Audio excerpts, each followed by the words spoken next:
Hey guys, so I wanted to do a Link amigurumi way back when Breath of the Wild 2 was announced last year, but then of course it got postponed twice. I had already started on it and was midway through when this happened, but this seemed like a good time to finish him now that there's a solid release date. Coming back to this now, some of the video footage I filmed seems to have been lost to the SD card gods. Who knew all this YouTube filming stuff generated so many video files? Oh my god.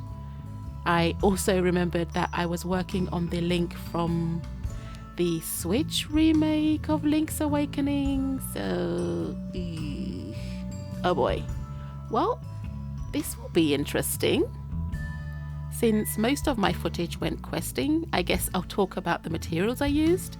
I used a green, yellow, peach, brown and grey yarn, but obviously the words I'm saying don't match the actual footage that's been shown, because actually the yellow and the green are a completely different colour, because the actual colours I used have either been long completed and finished or are in other projects that I can't sort of take away from. So I will link all the correct colours that I used in the description box below. I also had some of these oval safety eyes, but they had these catch lights painted on them, but luckily that was a simple fix, since I just used some acetone to remove the white dots, and then I used some gel nail polish to get the glossy finish back on the eyes. The random skewer is not necessary, but I do use it later on. Okay, so normally this is the part where I talk about the legs and how I progress upwards, but that footage is gone. So I'll just show you the base of the body. I used the brown yarn for the boots, the grey for the trousers, green for the tunic and yellow for the sleeves, and the peachy yarn for the head. I inserted the eyes before finishing off the scalp. Oh, one thing I forgot to mention is that when I switched from the trouser colour to the tunic colour, I made sure to crochet in the back loops only, so that I'd have the front loops available to come back and then finish off the tunic.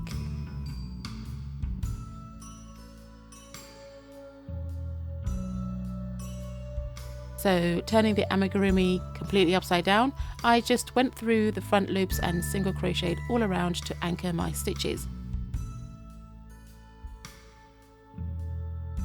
I then double crocheted a few rows until I got the length I wanted. I think in the end I did 3 rows for it to look just about right.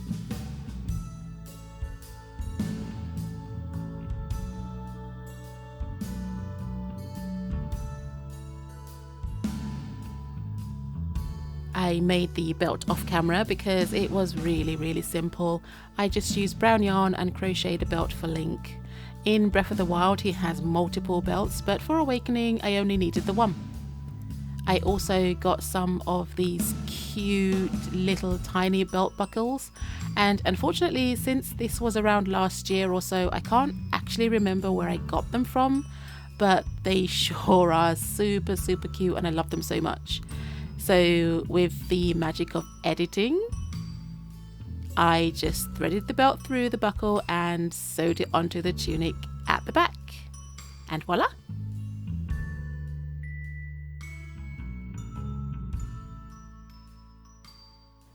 For the hair, I just made a wig cap off camera again, and when I finished that I just went around the perimeter of the cap with some single crochet stitches. I then made some strands off camera and shaped them into Link's signature coiffed style, I guess. This took a while, and the whole thing had to be done off camera because it was quite fiddly, and obviously I was having trouble just staying in frame. But anyway, I made the individual strands, then sewed them down while also shaping them to get the bouncy locks and trying to shape them into place.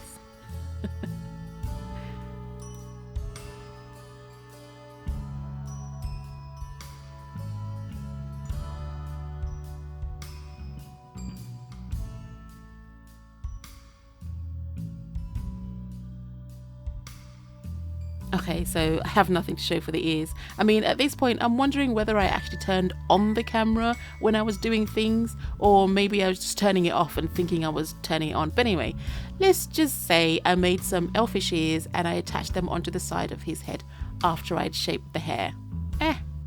Here he is.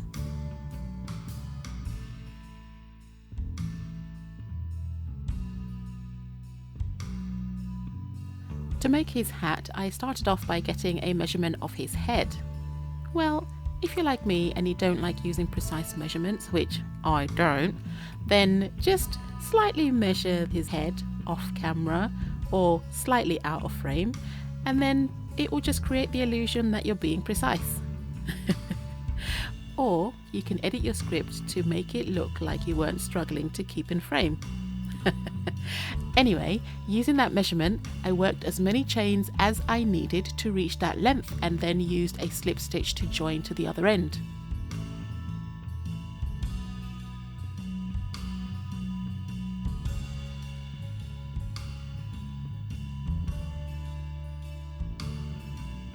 Because I started with the yellow yarn, I wanted to start at the bottom of the hat instead of the crown.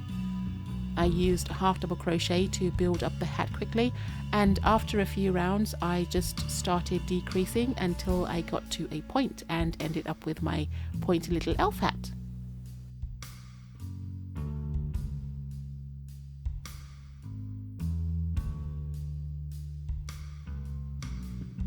So when I came back to editing this video, I remembered that I had not yet made the shield or the sword.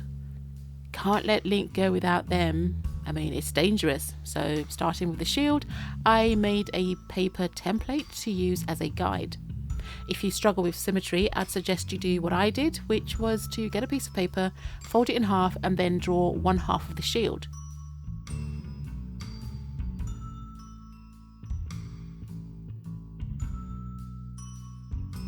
When you cut on the drawn line and open it up, you should get a perfectly mirrored shield.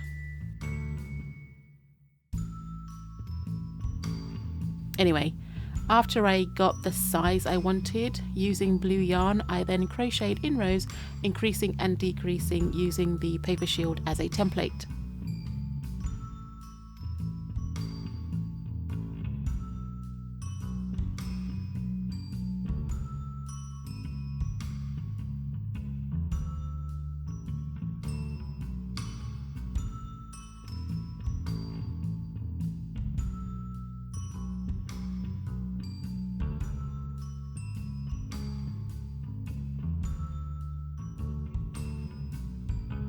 With the main part of the shield complete, I used the grey yarn to make the border by crocheting around it. I'll come back later on and tidy this edge with some surface crochet later on as well.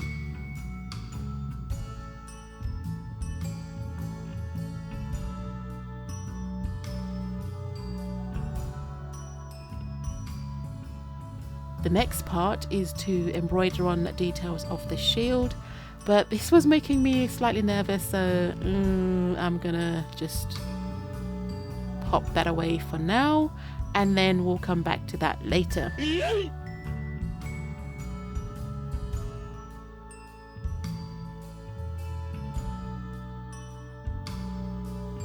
The sword was a slightly bigger challenge. I couldn't decide if I wanted to sculpt it, make it out of foam, or try to crochet it like, the shield. But if I crocheted the sword, I thought that it would end up looking too bulky, since I'd have to do both sides of the sword to give it any kind of structure, and especially the blade section. But the foam could be sliced thinly and still hold the shape I wanted. So in the end, I decided to combine both approaches by making the blade and hilt from the foam and the pommel handle with crochet. I don't know if there's the right terminology. Don't come at me. I don't know weaponry. But anyway, I drew a sword to match the scale I wanted and used it as a template to cut the foam. I also crocheted a handle using some brown yarn. I then used a skewer, which I trimmed down to size, to go inside the middle of the sword to give it some stability.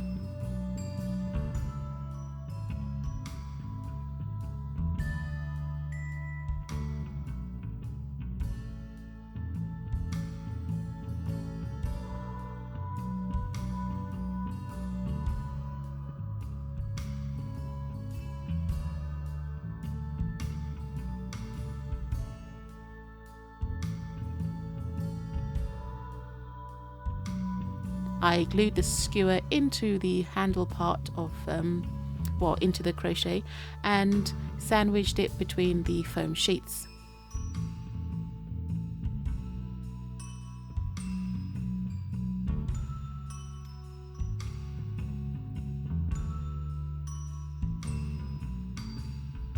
I then used a heat gun to heat seal the foam, and also added a coat of PVA glue mixed with black acrylic paint to finish the sealing process and provide a base coat.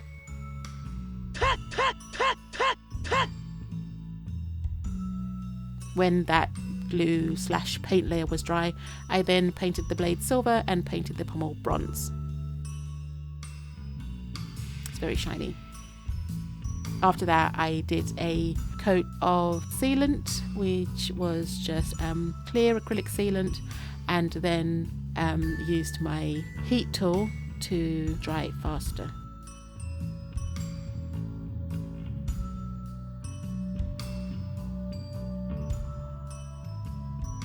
So with the sword finished, I had to go back to the shield. There's nothing left to do but to go back to the shield.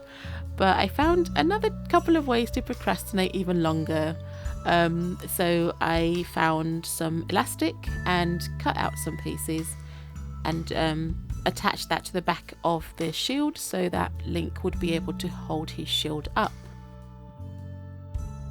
So the other thing that I also found were the bead caps, and I decided to use them around the perimeter of the shield, like the little rivets that he has on his shield, and I thought that was just perfect, and I just didn't want to ruin it. I wanted to leave it like that, but of course it's not the shield if it doesn't have the Hyrule pattern on it. Oh my god. Okay, so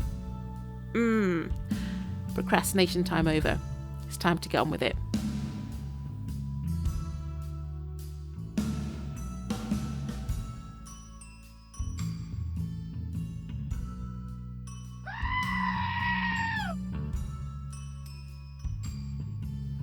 The next part was to embroider on the details of the shield.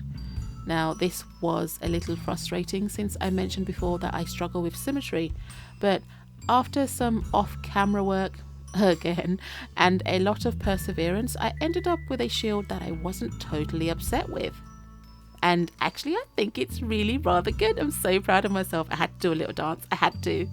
It was just all the work that I did just coming into this culmination point, and I thought, oh my god, the shield. I'm just so proud of the shield. Yes, it's slightly on the large side, but it's fine.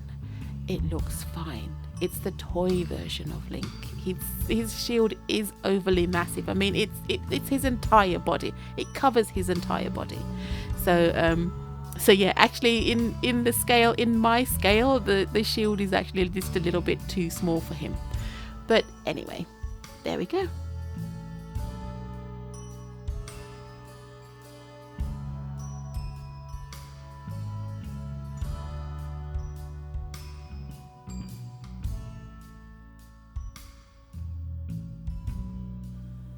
Anyway, thanks for watching, guys. While I'm doing the finishing touches of this week's project and doing that inevitable embroidery that I was absolutely dreading, but I'm so glad I persisted with it because I just absolutely love the way it turned out.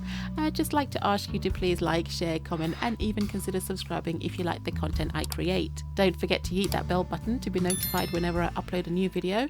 And you know what? Most of this project may have been filmed over a year ago, and I may have forgotten what I actually originally intended to do, and I procrastinated so hard on this sword and shield, but I finally got it complete. And at the end of the day, I realized that I made a mountain out of a molehill for everything, and I thought, oh, it's going to be so hard, I'm not going to be able to do it.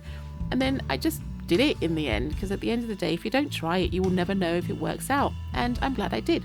So my version of Link ended up a mite taller than he is in his in-game counterpart, but the shield hides that somewhat, so yay for optical illusions. Anyway, enjoy, and I'll see you in the next one. Bye!